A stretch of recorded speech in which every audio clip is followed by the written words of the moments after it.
This has to be by far the scariest and most interesting version I've seen of Harley Quinn. I am on episode 5 of Batman Cape Crusader, and once again, they outdid themselves. So let's talk about it. Spoilers if you haven't seen episode 5 of Batman Cape Crusader. Being tickled to the point of tears is a level of torture that I've never even considered. It's also humiliating. Shout outs to them for unlocking a new fear. Amy Chung and the artist are working triple time to let us know how creepy this woman is. There's something to the tone of her voice that makes everything that she says feel very loaded and creepy. And like, look at her face here. She's supposed to be flirting at this moment. Batman is getting so much work done with just archival newspaper and just good old-fashioned detective work. I'm glad that every episode they take the time to remind us that Flash and Bullock are incompetent and dumb. I hope their sock slides off their heel in their shoes and they can't fix it for a minute. Oh, so Harley wanted to make Bruce Wayne one of her victims. I thought there was a possibility that she actually knew who he was. Turns out she's just anti-establishment and also very astute. It's clear that Bruce is hiding something and she picked up on it. Another creative way to torture someone that will haunt my dreams. Notice that these lights are actually on, at least I think they are. She's just perpetually untangling and looking for the dead bulb. And just the way that she calmly said, "I assure you it's in there." Oof.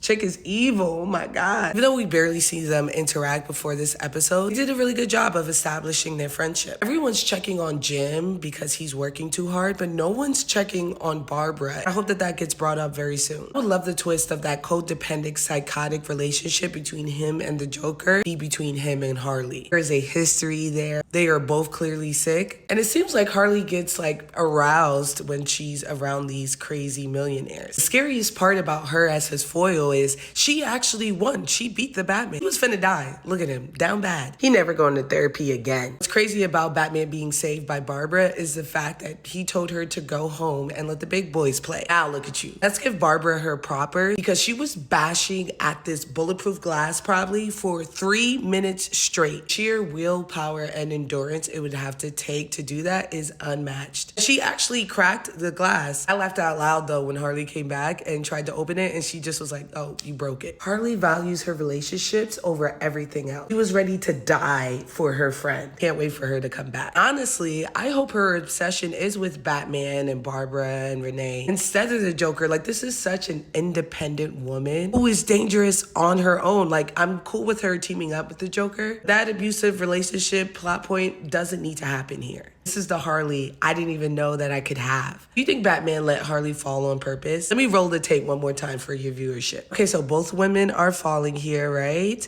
And they are staggered, but Harley isn't even in frame by the time Batman comes in there. One could say that he was a little bit too late and saved who he could. I think he waited just a little bit for that distance to hit. Another big shout outs to Barbara for telling Batman to shut the fuck up. He out here scolding her like, "I told you to be home. You're reckless." Sir, is this you? She should have known he was a rich white man right there and then. Because where do you get the gall? Probably the same place that Bullock gets it. Because outrageous. Every single goddamn episode exceeds my expectations. These 5 flames never got so much burn. I'm flying back to New York tomorrow, so you may have to wait till Tuesday for episode 6. But I will do y'all a solid and do 6 and 7 on Tuesday. See you then.